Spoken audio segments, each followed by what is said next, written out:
इंसानी खून। दोस्तों, खून हमारे शरीर के कुछ सबसे इम्पोर्टेंट पार्ट्स में से एक है जो हमारे शरीर के सभी ऑर्गन्स यानी अंगों को आपस में जोड़ कर रखता है। हमारे शरीर के अंदर जितने भी ऑर्गन्स हैं वो सभी खून की वजह से ही जिंदा रह पाते हैं। आज की इस वीडियो में हम 3D एनिमेशन की मदद से जानेंगे कि हमारे शरीर में खून कैसे बनता है, यानी खून का निर्माण हमारे शरीर में कैसे होता है, और साथ में हम ये भी जानेंगे कि खून का हमारे शरीर में क्या काम है। 3D एनिमेशन की मदद से किसी भी चीज़ को समझना थोड़ा आसान हो जाता है।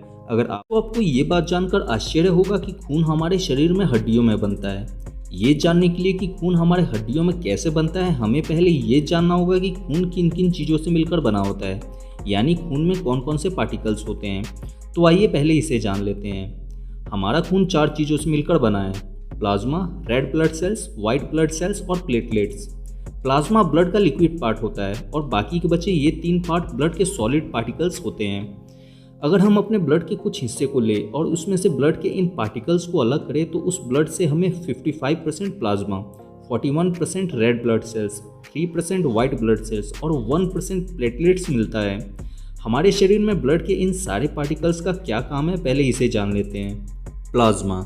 हमारा खून 55% प्लाज्मा से मिलकर बना होता है। प्लाज्मा 90% पानी से मिलकर बना होता है, बाकी इसके 10% में प्रोटीन और कुछ इलेक्ट्रोलाइट्स होते हैं। प्लाज्मा पीले रंग का होता है। अगर हम इसे खून से अलग करें तो ये हमें पीले रंग का दिखाई देता है। प्लाज्मा का सबसे पहला काम ब्लड में मौजूद सॉलिड पार्टिकल्स को मूवमेंट कराना है। खून में मौजूद red blood cells, white blood cells और प्लेटलेट्स सॉलिड स्टेज में होते हैं, इसलिए वो खुद से मूवमेंट यानी गति नहीं कर पाते हैं, इसलिए उनको मूवमेंट कराने का काम प्लाज्मा करता है। प्लाज्मा में 2 प्रोटीन, फाइब्रिनोजेन और प्रोथ्रोम्बिन होते हैं। ये दोनों प्रोटीन खून को जमाने का काम करते हैं। आपने देखा होगा कि जब हमारा शरीर कहीं कट जाता है तब खून शरीर से बाहर निकलने के थोड़ी देर बाद जम जाता है। ऐसा प्लाज्मा में मौजूद इन्हीं 2 प्रोटीन के कारण होता है। प्लाज्मा में हेपरिन नाम का एक और प्रोटीन होता है जो खून को जमने से रोकता है। अगर प्लाज्मा में हेपरिन ना हो तो फाइब्रिनोजेन और प्रोथ्रोम्बिन ये दोनों प्रोटीन खून को शरीर के अंदर ही जमा देंगे। हेपरिन खून को शरीर के अंदर जमने से रोकता है, लेकिन हवा के संपर्क में आने से हेपरिन मर जाता है। इसलिए जब खून शरीर से बाहर निकलता है तब हेपरिन के मर जाने के कारण फाइब्रिनोजेन और प्रोथ्रोम्बिन एक्टिव हो जाते हैं और खून को जमा देते हैं। Red blood cells. Red blood cells को शॉर्ट में आरबीसी भी कहते हैं। ये हमारे ब्लड में 41% होते हैं। हमारे पूरे शरीर के खून में इनकी संख्या 55 लाख के आसपास होती है। ये लाल रंग के होते हैं। इन्हीं के कारण हमारे खून का कलर लाल दिखाई देता है। इनका जीवन काल 120 दिन का होता है, यानी ये खून में 120 दिन तक जिंदा रहते हैं। रेड ब्लड सेल्स के अंदर हीमोग्लोबिन होता है और हीमोग्लोबिन के अंदर आयरन होता है। खून में रेड ब्लड सेल्स की कमी होने के कारण ही एनीमिया नाम की बीमारी होती है, जिसे रक्त अल्पता यानी खून की कमी भी कहते हैं। इसलिए एनीमिया होने पर डॉक्टर आयरन की टैबलेट देते हैं। हमारे शरीर में रेड ब्लड सेल्स किसी टैक्सी की तरह काम करते हैं। हमारा शरीर छोटी छोटी कोशिकाओं यानी सेल से मिलकर बना हुआ है और हर सेल्स को जिंदा रहने के लिए ऑक्सीजन की और कुछ न्यूट्रिशन की ज़रूरत होती है। हमारे शरीर में रेड ब्लड सेल्स का काम ऑक्सीजन और न्यूट्रिशन को ढोना है। रेड ब्लड सेल्स बॉडी के हर सेल्स तक ऑक्सीजन और न्यूट्रिशन को पहुंचाने का काम करते हैं। रेड ब्लड सेल्स हमारे फेफड़ों से ऑक्सीजन को लेकर हमारे शरीर के बॉडी सेल्स तक पहुंचाते हैं और उनसे कार्बन डाइऑक्साइड लेकर वापस फेफड़ों को दे देते हैं।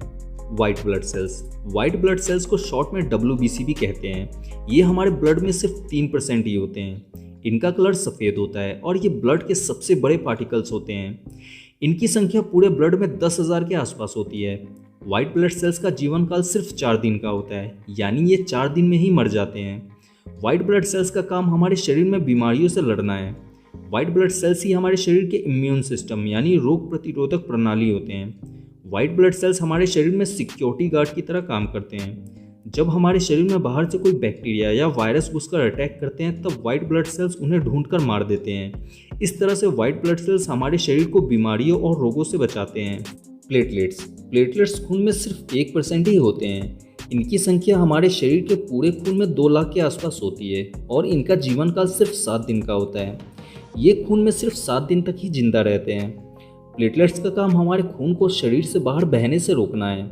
जब हमारा शरीर कहीं कट जाता है तब प्लेटलेट्स वहां इकट्ठा होकर उस जगह को ब्लॉक करने की कोशिश करते हैं ताकि वहां से ज़्यादा खून हमारे शरीर से बाहर ना निकल पाए।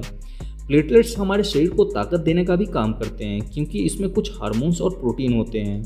हमने ब्लड के सारे पार्टिकल्स और उनके काम को जान लिया। आइए अब जानते हैं हमारे शरीर में खून कैसे बनता है। हमारे शरीर में खून हड्डियों में बनता है। हमारे शरीर में जितने भी लॉन्ग बोन्स यानी बड़ी हड्डियां हैं उन्हीं में खून का निर्माण होता है। हमारी हड्डी के अंदर लाल रंग की स्पंजी टिश्यू होते हैं, इन्हें अस्थि मज्जा यानी बोन मैरो कहते हैं। अगर आप नॉनवेज खाने वाले हैं तो आपने हड्डियों के अंदर लाल रंग की कुछ मटेरियल को जरूर देखा होगा। इस लाल कलर के मटेरियल को ही बोन मैरो कहते हैं।